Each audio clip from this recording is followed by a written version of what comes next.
we discuss about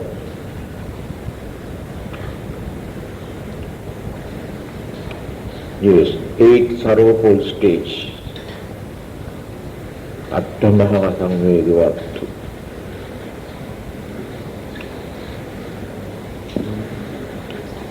No, this one not yet. Yes, last Friday full moon, there's no special talk. Jeevitang aniyatang maranang niyatang. Previous Sunday. Do you know the meaning?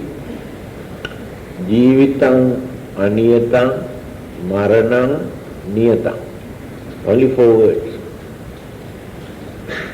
Anybody who knows the meaning? What is Jeevitang? Life. Aniyatang?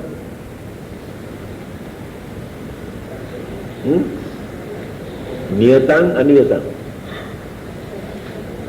Uncertain. Aniyatang, uncertain. Maranang, death. Niyatang, certain. Life is uncertain because every minute, every second, it's going on changing, therefore uncertain. We do not know the real nature of life. But death is certain. This is for meditation. Then analyze. So I discussed the other day. Today, Atta Maha Samvegavattu. What is the meaning of Atta? Atta, 8.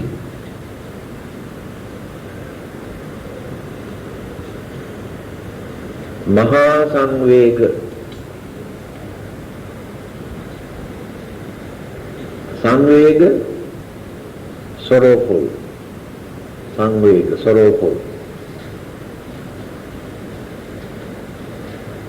Recollection of 8 sorrowful stages of life. There are 8 stages which create enormous problems, full of problems. They were pointed out only 8. Now let us recite. Page 206. Atta Maha Samvegavattu. Bhavitva Chaturaraka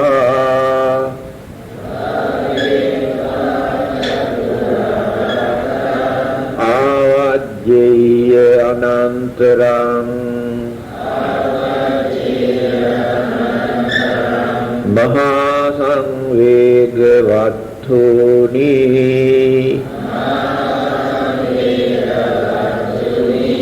Atta Attica Viryo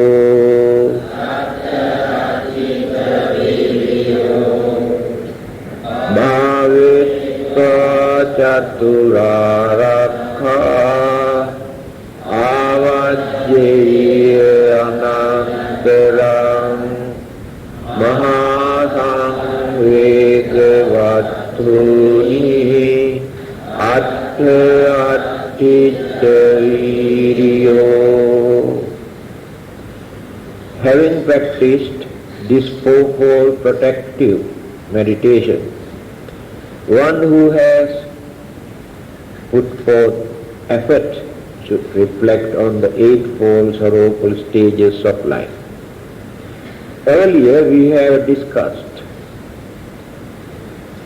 4 methods or 4 objects for our meditation. Buddhanussati, can you remember?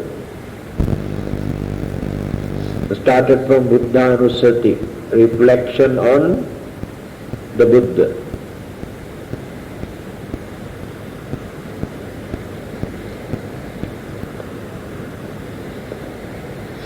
Start from page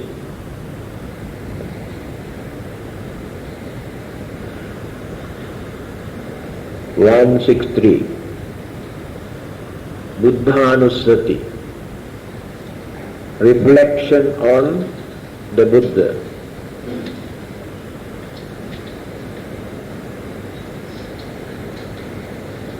To gain more confidence, to understand the nature of the Buddha, his enlightenment and wisdom and purity, perfection, services, we contemplate.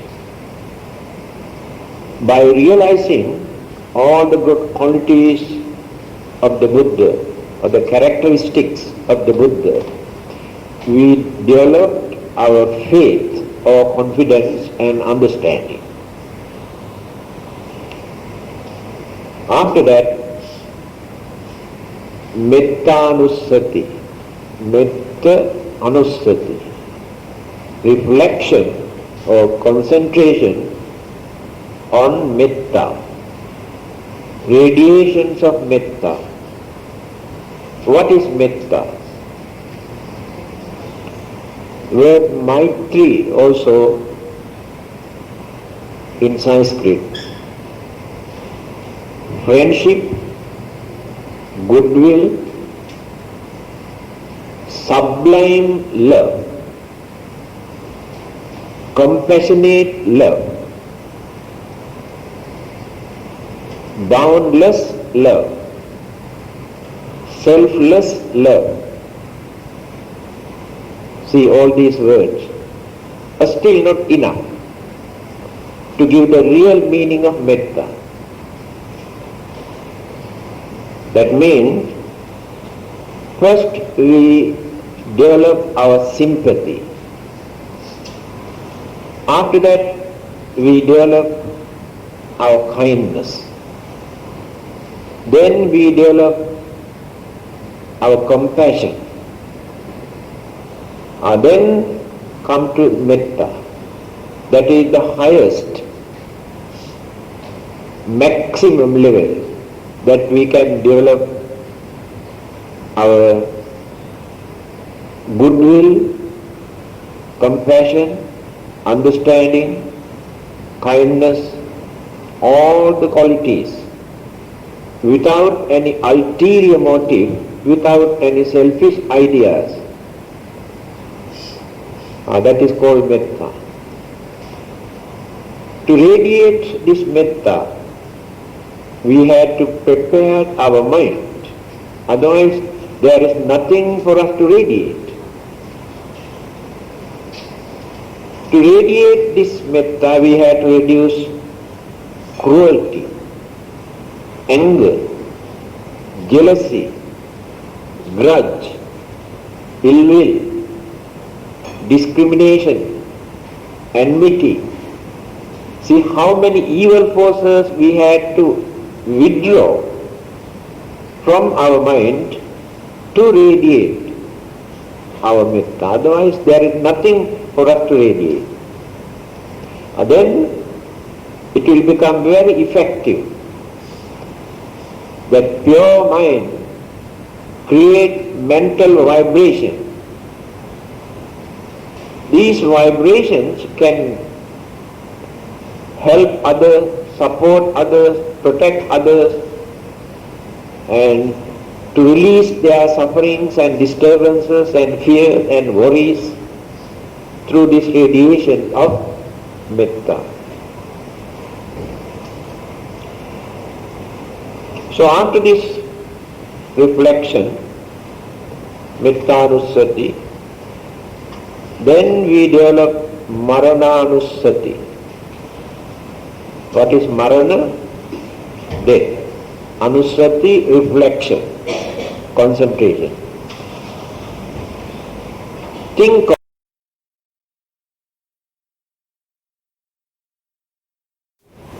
life. This is the advantage of concentration on death. And we realize this is not permanent, this is changeable, this is impermanent. Understanding appears in the mind. After this,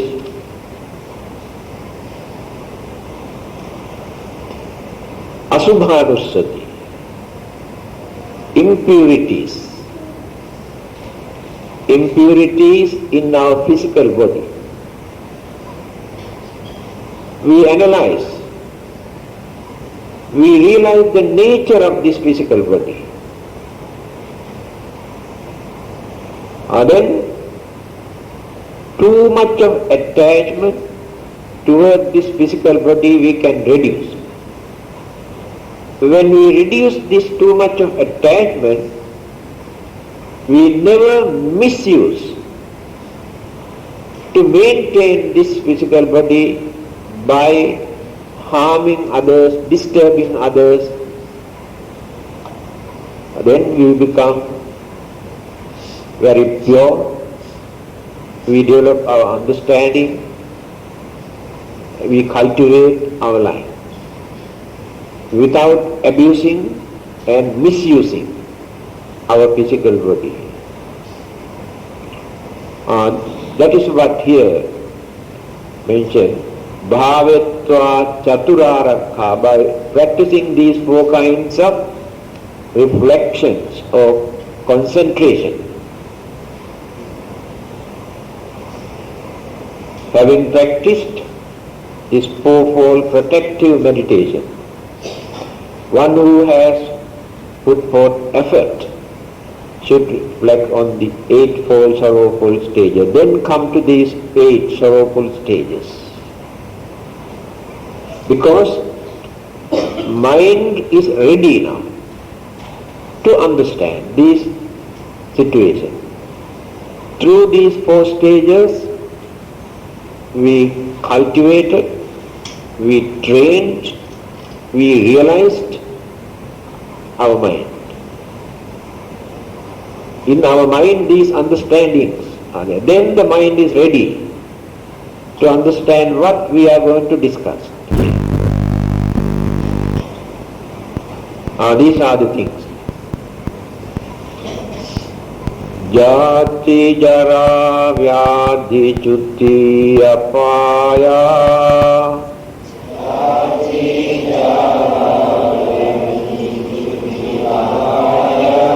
atita apataka vatta dukkham,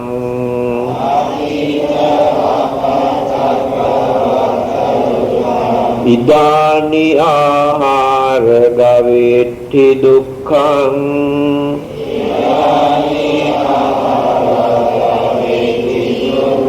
samvegavattu nimani attha,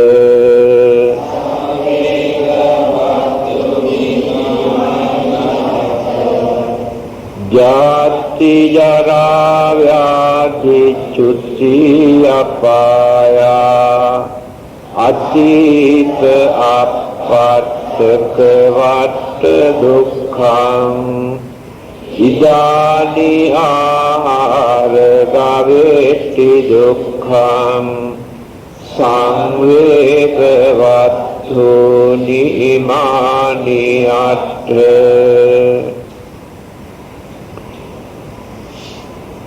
The sorrows pertaining to birth, old age, disease, death, Petaloka, spirit world, past cycle of birth, future cycle of birth, and the sorrow experienced in search of sustenance in the present life. These are the eight sorrowful stages of life. These are the eight kinds of problems that we are experiencing every day, every hour, every minute, every second. These are the problems. No one is free from these problems.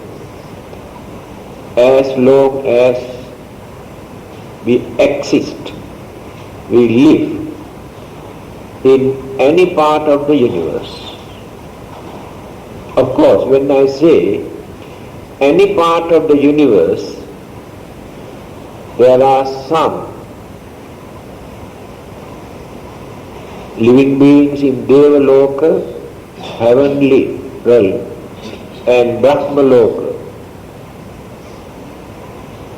who are free from few of them. But we humans and animals and other living beings in this Kama Loka, sensual world, experience all these 8 sorrowful stages. Birth, Devas and Brahmas do not suffer like humans or animals because a spontaneous birth. They just appear, exist, disappear. So, birth and death, these two things do not create sufferings. The way how they appear, the way how they disappear. Only thing, when they are going to die, they have worries, but no physical problems or disturbances like human beings. Diseases or sicknesses, they do not suffer all sorts of sicknesses that we are suffering because of our food, our environment, our way of life, our daily routines, and our worries and fear create so many sicknesses. Since they are free from many of these problems, so these sicknesses you cannot find. Again, we suffer from old age. When we attain certain ages in our life, that can become most miserable, real nuisance, burdens to us as well as to others. But Devas and Brahmas are free from that. There is no such thing as old age there. They exist as they appeared. That's all. No old age. Then disappear. The trouble is, many people believe that they can exist forever. This is the difference between Buddhism and many other religions. Buddhism says that is not permanent. One day there will be an end to it. But others say it is permanent, it is everlasting.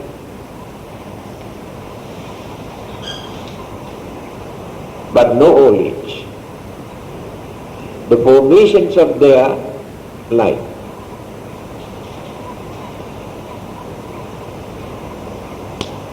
Jati Jara Vyadhi. Birth, decay or old age, Vyadhi, sicknesses. These 3 things are the biggest problem in our life. We can understand how an expecting mother suffered physically and mentally. What sort of worries and burdens and disturbances are there in her mind? And what sort of physical problems she had to face Again, the baby in the mother's womb,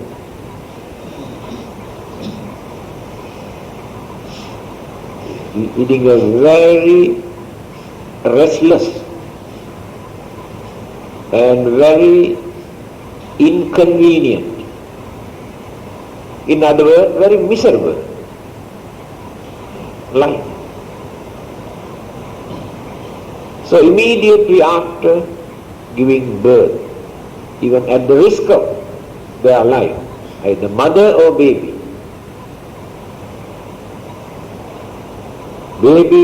starts to cry.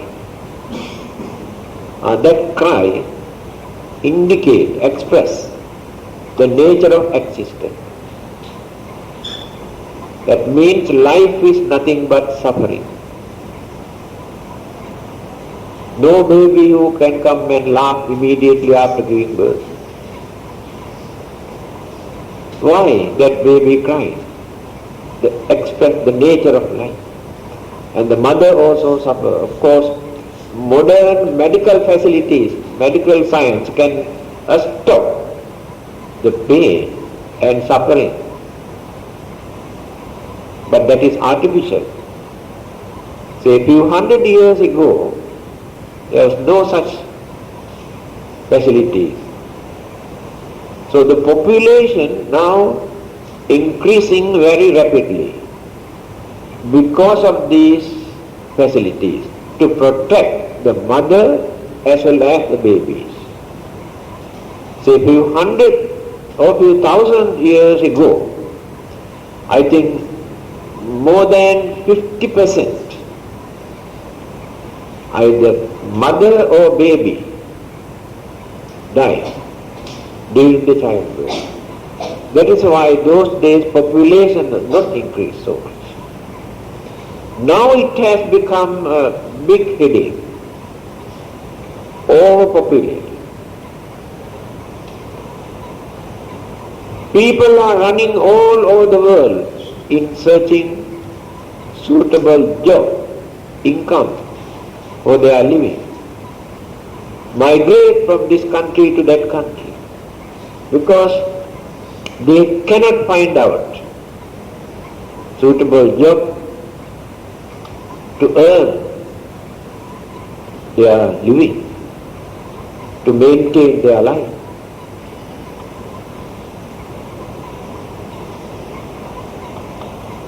Few days ago I was reading an article which was written in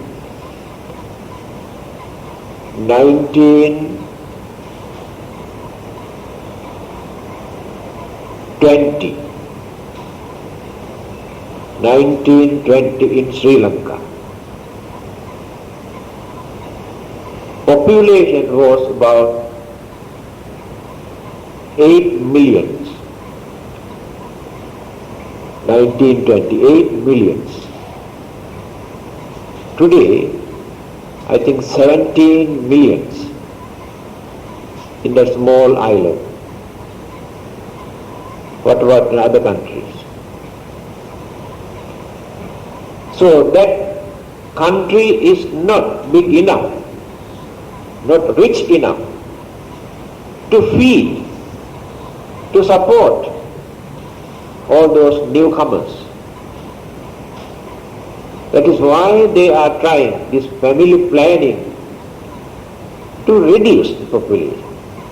If not, say another 100 or 200 years time, started already attacking, killing each other, human beings. In every country they are doing now. No country is free from these calamities and disturbances and internal problems. Because they cannot satisfy, they cannot find out what they need. They start to fight. Violence, bloodshed, fightings and killing.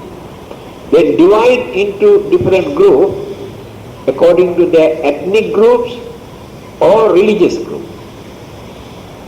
They take either their own race or religion as main cause, then fight and kill. The more they discover modern facilities to lead a comfortable life, the more they develop their craving and jealousy and anger. They cannot reduce this. They cannot maintain contentment. They cannot maintain satisfaction. So the more they develop their craving and jealousy and anger, the more they fight. No end. So the birth creates from the very beginning enormous pain physically and mentally. Then from birth up to the last breath, we had to struggle for our survival, for our living, for our enjoyment, to gain what we need. Then we adopt a wrong method, either by force or bluffing or stealing or swindling or smuggling, then get into trouble. Robbery, then bribery, corruptions, full of evil forces. Wrong method, cunning method, selfish ideas. So when you observe very carefully the whole world where there are human beings is like a battlefield for their survival, for their pleasure, for gaining more power, more authorities, they fight. So, life does not give us anything. Gives more worries, more pain, more disturbances, unsatisfactoriness. Every minute we maintain some sort of worries or fear, unhappiness or unsatisfactoriness in our life. That is what the Buddha says. Birth create all these problems. Therefore we have to learn how to face them if we want to live. Because we are not free from these disturbances. By attacking, disturbing, destroying others, we cannot get rid of our problem. We invite more troubles and more problems. So after leading our life by adapting either wrong method or cunning method or even decent or respectable method, then slowly growing and growing and growing, then decaying and decaying and decaying, getting old. At the same time, by facing so many sicknesses, suffering from various sicknesses, then we had to take precaution, medicine. Then this is another big problem. No one is free from sicknesses. Then no one is free from old age. So we had to think earlier. I am not free from old age. I am not free from sicknesses. I am not free from death. Subject It is natural. If it is natural, if I cannot stop it, then why should I worry for that? Worries never support us to get rid of this. If we can stop worrying for these things, then we can maintain some sort of satisfaction in our life. Religious knowledge is important to gain that knowledge and understanding to face these natural problems, natural occurrences. Jati, Jara, Vyadhi, birth, decay or old age or sicknesses. When certain sicknesses come to us, disturb us, we create our own imagination. It may be due to certain charms or black magics or devils or ghosts or spirits or this or that. We create our own imagination, then spends thousands and thousands of dollars and waste their money because of that imagination. If we learn this earlier, sicknesses are natural. The formations of this physical body is such that elements and energies that exist in this physical body, when they are what they call not balanced, they are imbalanced. One element cannot agree with the other element. Friction. Then the elements and energies in our body cannot agree. Energies and energies cannot agree. Then the sicknesses, pain. These are the natural occurrences. It's not due to charms or black magic or devils or ghosts. The formations of the physical body. Just now I told you, Devas and Brahmas are free. Because of the formations of their physical body, it's not like ours.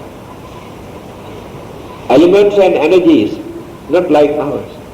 Then sicknesses and old age do not disturb their way of life.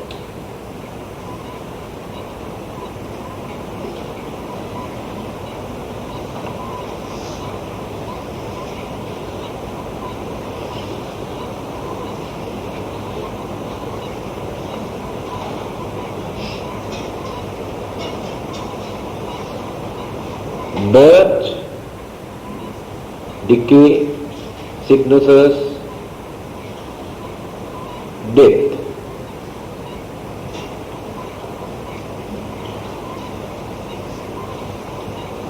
Death creates more worries. It is not that death is painful. Death is not painful. Very easy to die. But the fear of death creates problem. If we are not scared of death, then the death never becomes miserable or painful. So if we can train our mind, so one day when that death comes to us, we must face it without worrying. Then we can depart from this world with smiling face. Can we do that? You know, the Buddha, before his last breath, the parting word He was talking up to the last breath, advising, consoling his disciples. He said, Vayadhamma Sankhara, all these component things are subject to decay, including my physical body. Appamadena sampadeta, therefore, work very hard to get rid of this. Now after my attaining nirvana, I will be free from all these disturbances, physically or mentally. No more suffering. Therefore you also must work very hard, appamadena sampadena, without wasting your valuable time, to get rid of these problems that you are facing. So, can pass away peacefully, mindfully, without worrying. If we know how to train our mind.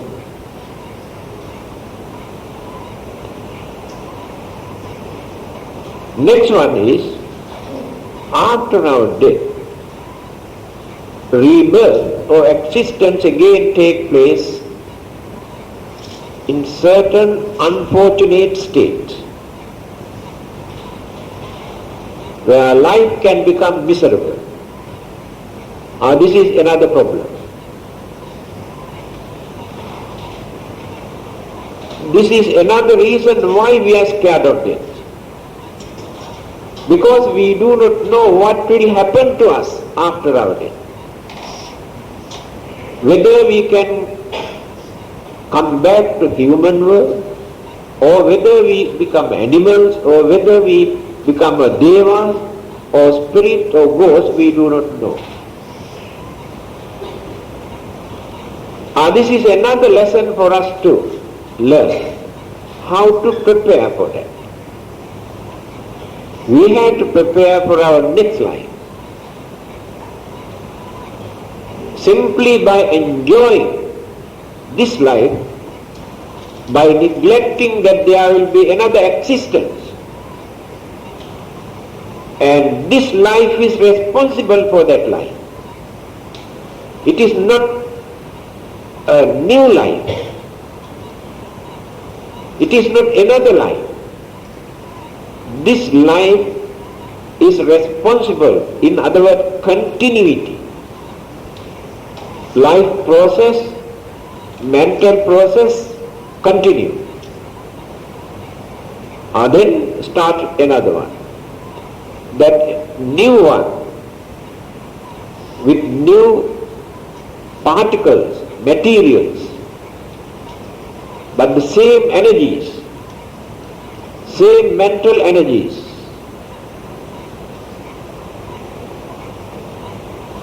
We must know how to mold it. But without our knowledge, every minute we are molding our next life.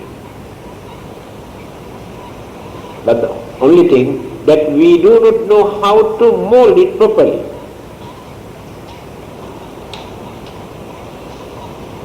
All our evil thoughts and good thoughts, all our good words and bad words, all our good actions and bad actions, these three forces mold our next life.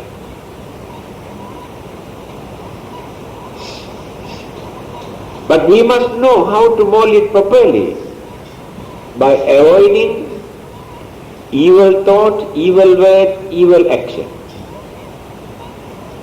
By creating more good thoughts, good words, good actions. Then the next life never become unfortunate or miserable.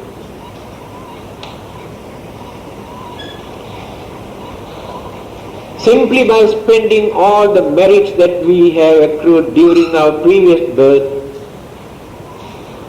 if we depart from this world without accumulating enough good karma for us to spend in the next life, then again life becomes a big burden. There are living examples all over the world. Why human beings are dying, starving in millions? Why human beings are suffering in this way? Why human beings are mad and crippled and dumb and deaf? They are the ones who abused their human life during their previous birth, who misused their human life, who have not prepared their next life. They are in trouble. By knowing this situation, we prepare our next existence. We know very well tomorrow we cannot attain Nirvana, but still we have a lot of evil forces in our mind. Our minds are not pure. Take time for us to be perfect. So meanwhile, we need some merit. Then what is merit? By doing some service to others, by helping and supporting others, by releasing their sufferings, we gain merit. Not simply by worshipping and praying and offering. We must do some service to others. Then we gain merit. Then, in the next life also we can lead a normal life without suffering, just like those unfortunate human beings who suffer in various ways. So if life becomes unfortunate one, and we do not know what to do at that stage, it is too late for us to change it because of karmic energy.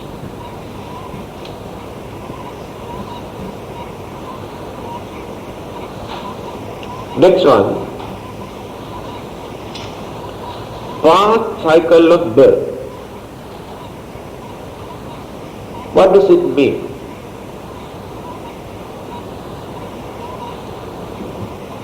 Previous existence. This life never come into existence at once. Or this is not a new life to this world. This life existed before we appear in this world. Then during that lifetime, we had to do some meritorious deeds, some service to others, some good deeds to avoid certain evil deeds, to become like this. Otherwise we are not fortunate.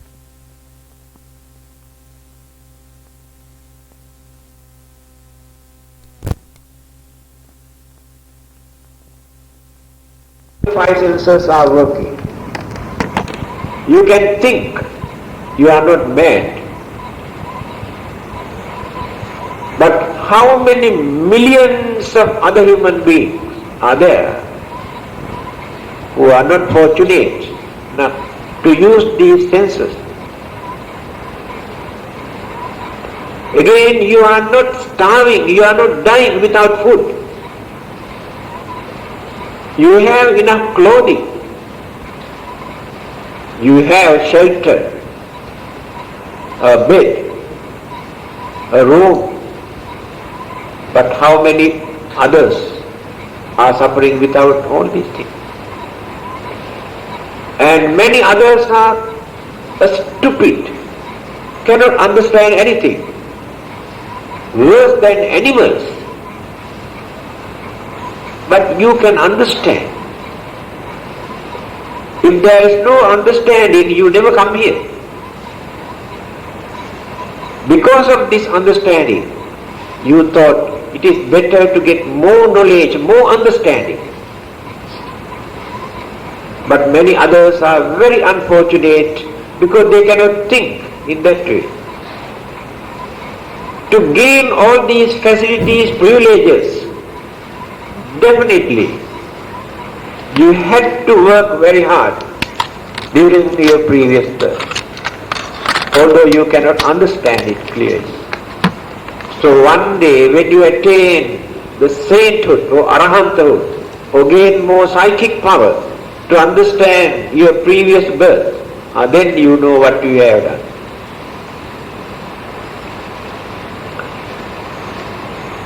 Sakra, the king of the Devas in Devaloka, he was a human being in his previous birth. At that time his name was Magava. In Dhammapada, the Buddha has explained this.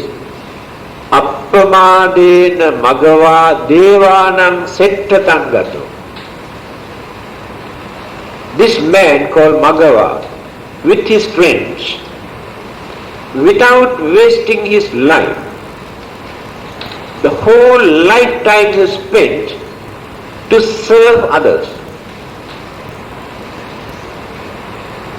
by providing all the facilities, making road, digging wells, providing food and building houses and toilet facilities and all the privileges, welfare activities for the poor people.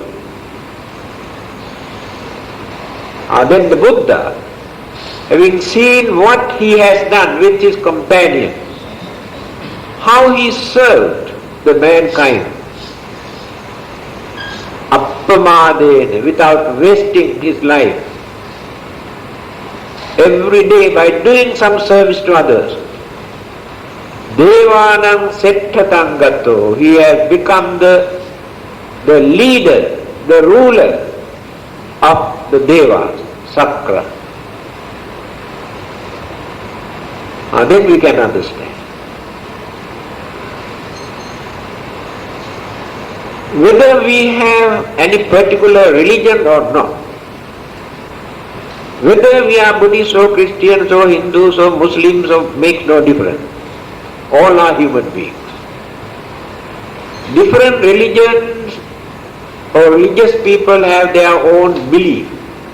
They are belief. But our human mind is the same.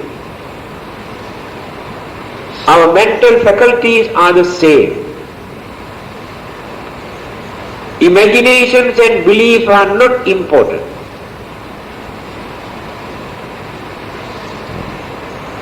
But our kindness, compassion, sympathy, all these good qualities are common to every religion, or without any religion.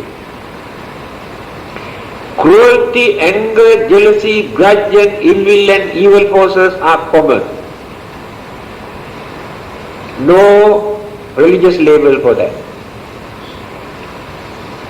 So whether we have any particular religion or not, we have to maintain these humane qualities. We have to maintain human dignity. We have to do some service to others by using that human intelligence. Then our life never become unfortunate or miserable. Whether we are belong to either this religion or that religion. This is the Buddhist attitude.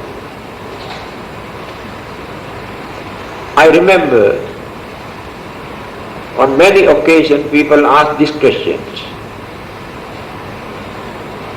Now we are Buddhist. We are doing some Buddhist work, we follow this religion. Then what will happen to us if rebirth takes place in another religious family after our death? What will happen to us? Then how can we continue this Buddhist way of life if rebirth takes place in another religious family? What do you think about this question? There is no meaning at all in this question. Example, when you study previous birth stories of the Buddha, Buddha was not a Buddhist during that time. Where was Buddhism?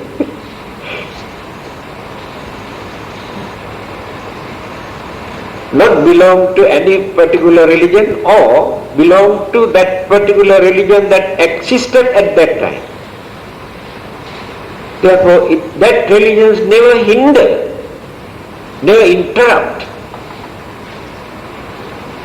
for a man to maintain humane qualities and virtues. Take an example. Assume rebirth take place in a Christian family or a Hindu family or a Muslim family after our death. These religions also never hinder or interrupt for us to be honest, to be kind, to serve others, and not to be selfish, to be patient or tolerant, to gain knowledge and wisdom. But they may have their belief. These beliefs are not important here. These are common virtues where we can find universal values, not belong to any particular religion. So we can continue all these good qualities, virtues, whether we are Hindus or Christians or Muslims or Buddhists or otherwise. Even during the final birth, the Buddha was born. We can say Hindu, although Hindu religion was not there at that time, but belonged to another religion. So the Buddha was not born in a Buddhist family. His father and mother were not Buddhists. And the Buddha was not Buddhist until he became a Buddha or enlightenment. Remember this. These religious labels are not important. I remember Mr. Nehru, the former Prime Minister of India, is a very highly intellectual man. He has done so much for Buddhism, providing roads and rest house and electricity and water supply and renovating buildings and supporting all the Buddhist activities. Some people say there is no any other ruler in that country after Emperor Asoka who has done so much for Buddhism. But he was a Brahmin. By nature he is a Hindu. So one day, one of his friends asked this question. You have done so much for Buddhism, but you have never said that you are a Buddhist. Then Mr. Nehru said, what a silly question is that. It is necessary for me to go out and shout that I am a Buddhist. I have done all these good deeds, good work, service to others. Not only for Buddhism, for every existing religion. That is what Emperor Asoka also has done. He supported all the existing religion, not only for Buddhism.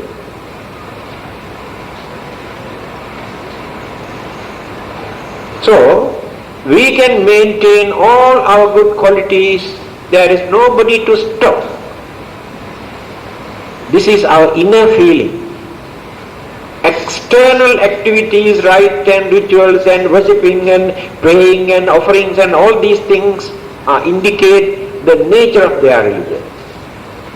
But our inner feeling, our mind, our knowledge, our good qualities, they are common to every human being. Whether we are Buddhists or Christians makes no difference. We have met so many Christians, Muslims, Hindus. Many of these good qualities and virtues that we are talking also can find in them. When we associate with them, they also know how to appreciate all the good qualities because they also have human mind to think, to understand. So most important thing is our understanding. Don't depend on religious label. Label cannot do anything for you. If you think, oh, after my death I can go to heaven because I am a Buddhist. It doesn't work in that way. At the gate of the heaven there is nobody to see your religious label, whether you are Buddhist or Christian.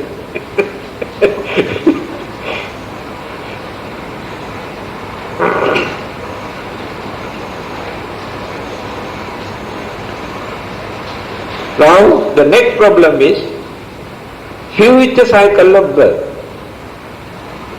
Just now I mentioned the next life is a very big headache, very big problem. Because we do not know what will happen to us after our death. So just now I told you, our religious label cannot support us if we do not prepare for that. To prepare for that, religious labels are not important. As human beings, we must know our duties, our responsibilities, our obligations, and what sort of services we have to render towards others. And then naturally we become religious people.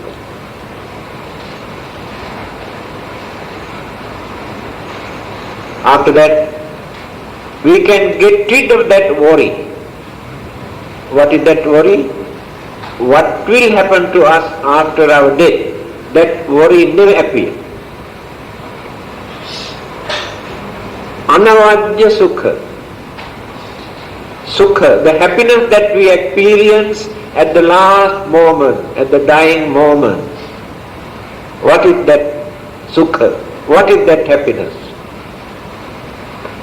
I have not done any harm to anybody.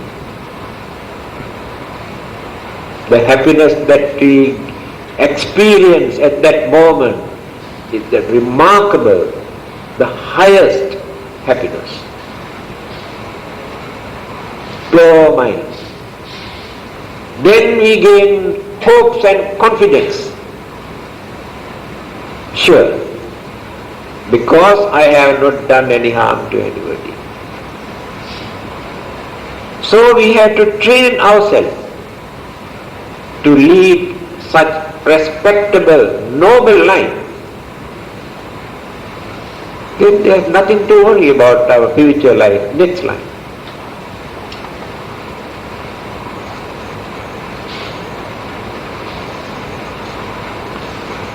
Next one,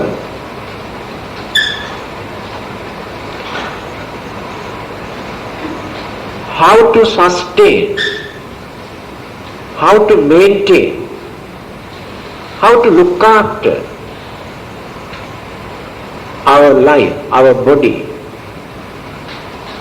our family. This is another problem. To look after this body, to find out our requisite To sustain or to maintain this body, we need food and many other requisites. So we have to think how to earn, how to gain. Many people adopt a wrong attitude, wrong method, either immoral or wicked or cruel method to look after, to sustain their body, their life, to maintain their families.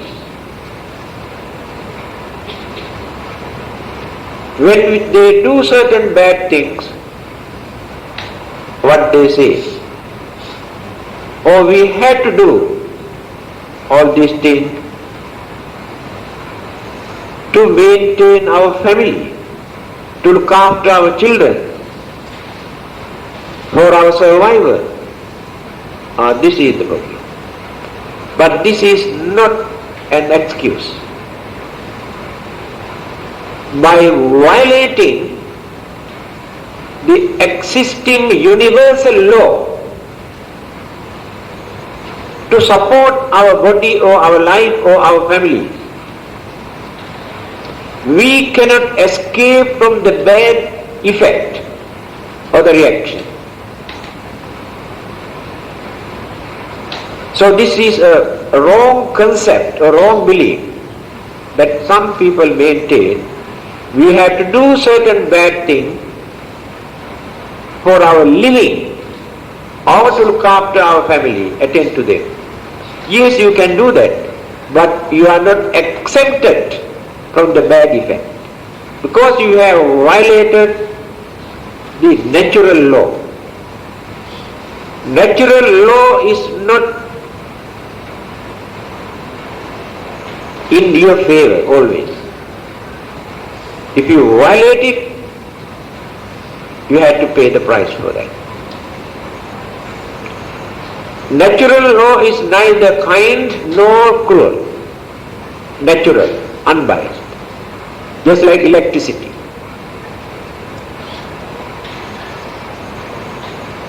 Karma is neither cruel nor kind. Natural.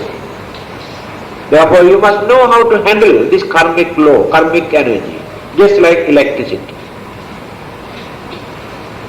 If you touch the wire, the wrong wire, you had it, you get electricity.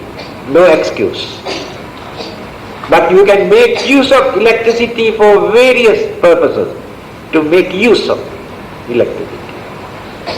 Therefore you must know how to live in accordance with the dharma. Dharma means natural law. So the Buddha's interpretation of the dharma is to live in accordance with the dharma. Dhammo have rakhati dhammachavi.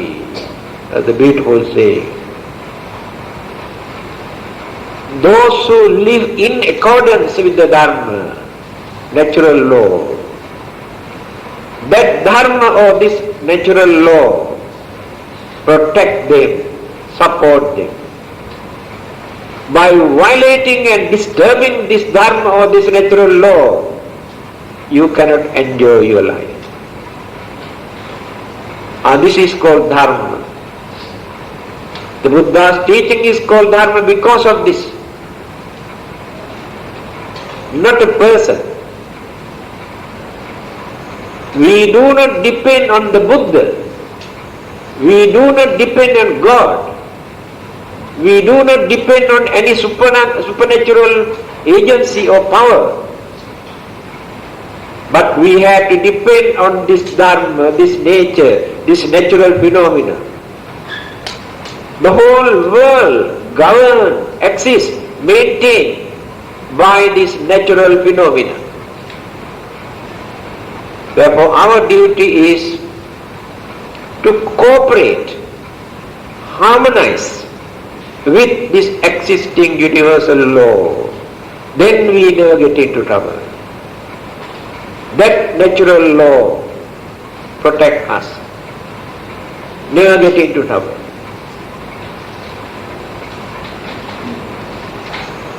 So, for our living, for our existence, for our enjoyment, to support our family, we must know the correct method.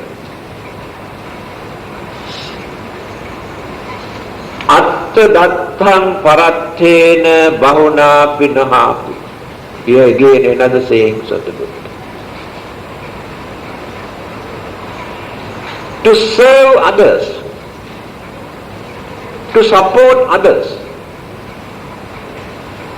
you should not commit bad, cruel, harmful, wrong method.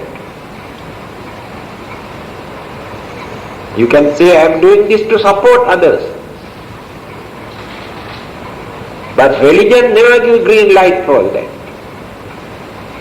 Universal law never gives permission for you to do that. You can help others, support others without violating that existing universal law. Example, you can go and rob from a rich man and support a poor family.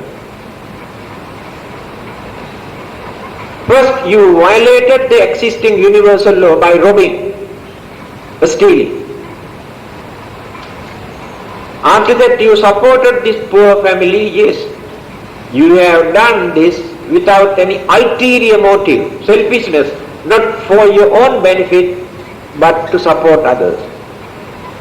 First you have committed bad deeds, then you have done good deeds.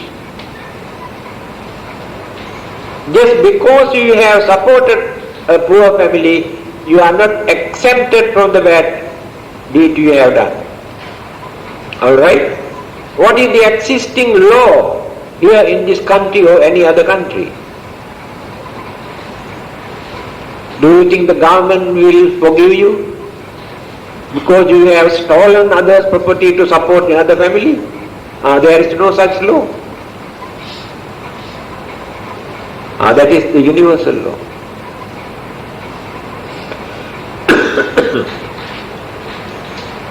These are the 8 sorrowful stages, problems, troubles, difficulties that we are facing.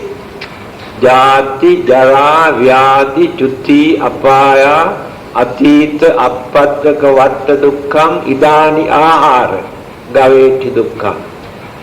Birth, sicknesses, old age, death, and next life in unfortunate state, and the problems we had to face in our previous birth to become a human being again, to lead a normal human life.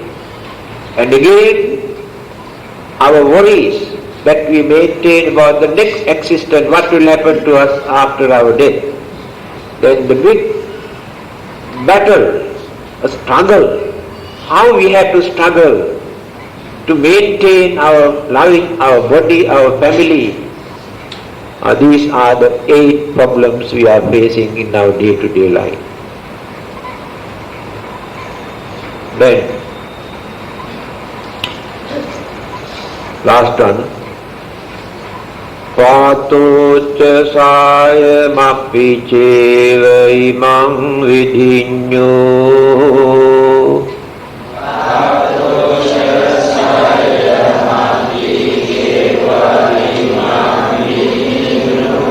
Asevate satata matta hitabhilasi. Asevate satata matta hitabhilasi. Tappoti soti vipulang hatta paripanso. Tappoti soti vipulang hatta paripanso. Siddhang sukhang muni visiddha matang sukhena jati. Siddhang sukhang muni visiddha matang sukhena jati. Patocha sayamapi imam vidinyo asevate sattamatta hitagrilasi pappoti soti vipulam hat paripamto siddhang sukhang muni visiddha matang sukhena jati. A person who desirous of his own welfare and knowing the types of meditation practices this meditation regularly, morning and evening, will destroy the impediments and happily attain the supreme states of nirvana, the Buddha extolled as the highest bliss. So by realizing these situations, all these phenomena, problems that we are facing, concentrate on these objects, what we have discussed, then realizations, understanding appear in our mind. Then easily we can reduce so many evil thoughts that we maintain, so many bad habits that we have, so many ill will and grudge and selfish ideas that we have. Then go on cultivating, developing our way of life.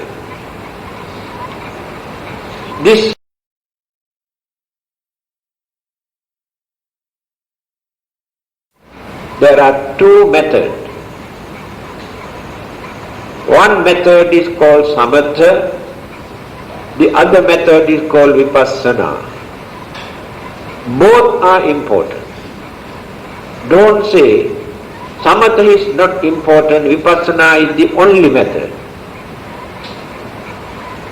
What is the meaning of samatha? Samatha means that which calm the mind, that we train our mind, that we control our mind and reduce the impediment or impurities or mental hindrances from our mind. This samatha method to train that wild mind. Mind is like a wild animal, but samatha meditation tame that wild mind to become very cultured, well trained, well disciplined mind. It is like this. When we want to plant some seeds or plant mangoes or rambutans or durians or flowers, we had to prepare the soil, ground. We had to use some fertilizer. Samatha meditation is just like prepare the ground to plant. Later, when the mind is ready, mind is trained and well disciplined, when evil forces are reduced, subdued, then come to vipassana. What is vipassana? Realizations of anicca, dukkha, anatta. Three characteristics. Everything is impermanent, everything is changeable, everything creates unsatisfactoriness. There is nothing in the end to remain as permanent entity. This realization we cannot create at the beginning. If the mind is not ready, if the mind is not matured enough to create this understanding. That is why the samatha meditation trains the mind to prepare the ground in our mind to understand this. Then concentrate, analyze, the realizations appear. After that, we will be free from all our mental problems, hindrances, sufferings, worries and disturbances, complete bliss. Then what is the difference between bliss and happiness? Two different things. Happiness we experience by gaining an external object. Because of an external object, we experience happiness. In other words, to gain happiness, we must have an external object or partner. We must have another partner to gain happiness. But that happiness is mean to an end. There will be an end to this happiness. To experience bliss in our mind, it is not necessary to gain any external object into the mind. It is not necessary to have another partner for us to experience bliss. When there is no fear, no worries, no anxieties, no selfishness, no anger, that mind experience bliss. It is not happiness. Happiness depends on worldly condition, worldly situation, worldly objects. Bliss is unconditioned, not depend on external objects. Mind itself experience complete bliss, relief, liberation, salvation. It is called bliss and nirvana. Thank you.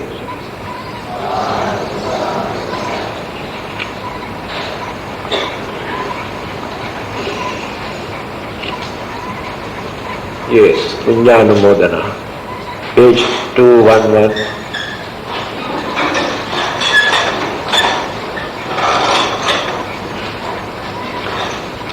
Imina punya kammena upajjaya gunuttara acari upakarasya mata pita piya mamang Suryo Candi Maharaja Gunavanta Narapice Brahma Maharaja Indaca Lokapalaca Devata Yamo Nitta Manusaca Majjata Virika Pice Sabbe Satta Sukhi Hontu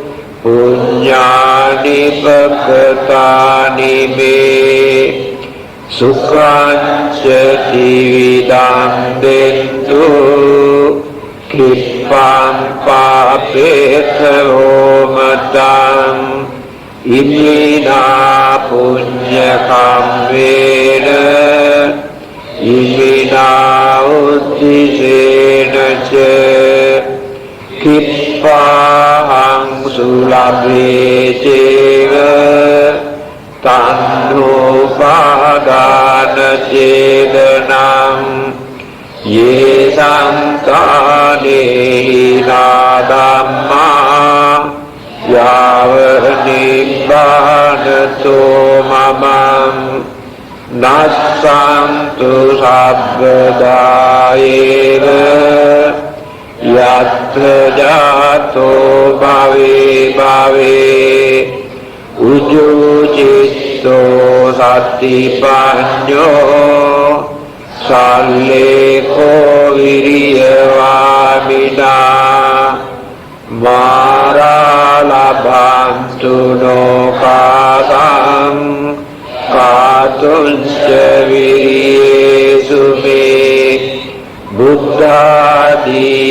स्थावरो नाथो धम्मो नाथो अरुत्तमो नाथो पश्येत सम्बुद्धो संघो नाथोत्तरो मम तेजोत्तमानुभावेन मारोका संलभन्तु माम्।